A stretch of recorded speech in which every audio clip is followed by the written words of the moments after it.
Hello, को घुन्टे बहादुर हो है? म आमा चम्पकली बोल्दैछु नेपालबाट। हो भाग्यमानी भाइ भाग्यमानी भाइ सन्चै छ है? क्या पनि तिमी सन्चै छौ पनि?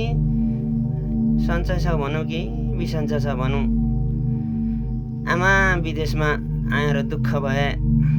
पुरानो सरकारले देश बिगाडे, अब नयाँ भन्ने घुन्टी पार्टीले देश बनाउँछ। घुन्टीमा भोट हाल्नु, हामीलाई स्वदेश फर्काएर रोजगार दिन्छ भनिस्। तेरा घुन्टे भन्ने पार्टीले देश बनायो।